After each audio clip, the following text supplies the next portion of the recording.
আসসালামু আলাইকুম everyone, welcome to coding with দাদা। তো এই ভিডিওতে আমরা নরমালি দেখবো যে আমরা যারা ব্লগ করি বা ওয়ার্ডপ্রেস সাইট ইউজ করি, তারা যারা অ্যাডসেন্স ইউজ করতে চাই, তো অ্যাডসেন্স ইউজ করার জন্য আমাদের নরমালি যে একটা স্ক্রিপ্ট লাগে, যেটা আমাদের হেড ফাইলে দিয়ে দিতে হয়, যেটা গুগল প্রোভাইড করে। এটা অনেক থিমে ডিফল্ট থেকে যায়, কিন্তু ম্যাক্সিমাম থিমেই থাকে না। তো আমরা দেখবো আজকে যে এই হেড না থাকার জন্য যখন আমরা অ্যাপ্লাই করি অ্যাডসেন্স, তখন কি ইররটা আসে এবং কিভাবে সেই ইররটা সলভ করা যায়। আপনারা দেখতে পাচ্ছেন এখানে আমার একটা ওয়ার্ডপ্রেস সাইট আছে, আর এই ওয়ার্ডপ্রেস সাইট আমি কিছুদিন আগে অ্যাপ্লাই করেছিলাম, মোটামুটি 2-3 দিন আগে। ওরা রিভিউ করে আমাকে বলছে যে আপনার এখানে এই স্ক্রিপ্টটা নাই। তো এই স্ক্রিপ্টটা নাই, তো আমি এই স্ক্রিপ্টটা কোথায় কিভাবে পেস্ট করব এটা আমি দেখাবো এই ভিডিওতে। চলো শুরু করা যাক। আপনারা দেখতে পাচ্ছেন আমি অ্যাপ্লাই করেছিলাম your site is not ready. এই স্ক্রিপ্টটা আপনাদের এই যে হেড ট্যাগের মধ্যে নাই। তো হেড ট্যাগের মধ্যে দেওয়ার জন্য আমাদের যেটা করতে হবে, তো এই যে স্ক্রিপ্টটা আমি এখানে কপি করলাম।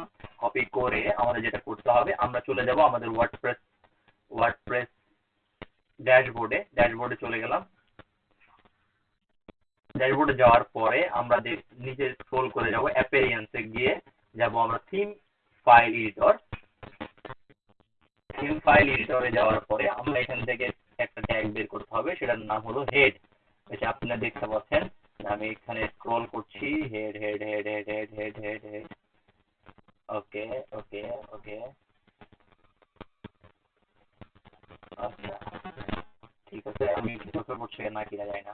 ওকে, পেজ এই এই উপরে আমরা যদি ক্লিক করি, তাহলে আপনারা দেখতে পাচ্ছেন এখানে অনেকগুলো এই যে হেড ট্যাগটা আছে, এখানে হেডারে ক্লিক করে হেড ট্যাগটা আছে। এখানে আমরা যেটা করব, আমরা সিম্পলি এখানে এই এটা পেস্ট করে দিব, যে কোডটা আমরা কপি করলাম। এডিট করতে হবে না, জাস্ট কপি এন্ড পেস্ট। আমি এখানে পেস্ট করে দিলাম। পেস্ট করে দেওয়ার পরে আমাকে যেটা করতে হবে, আমাকে নিচে এসে আমাকে জাস্ট এখানে আপডেট ফাইলে ক্লিক করে দিতে হবে।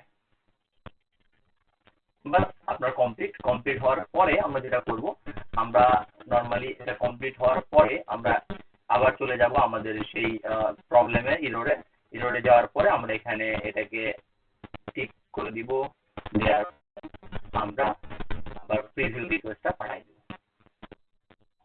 তো এই হলো আপনার অবস্থা। আবার তাই সেটা করতে পারেন। ওকে, তো আমি অটো করে দিব নরমাল।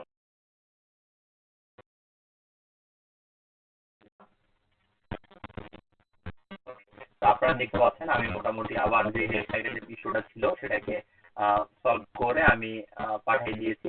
তো এখন আপনারা দেখতে পাচ্ছেন এখানে আমার এই যে অ্যাড অন করা আছে। তো এইভাবে আমি এটাই অ্যাপ্রুভাল জন্য পাঠানো হয়েছে। দেখা যাক কি অবস্থা হয়। ওকে, তো এই ভিডিওতে এত দূর পর্যন্ত ছিল। আপনার যদি ভিডিও ভালো লাগে আমার চ্যানেলটাকে সাবস্ক্রাইব করবেন। ধন্যবাদ সবাইকে। আসসালামু আলাইকুম ওয়া রাহমাতুল্লাহ।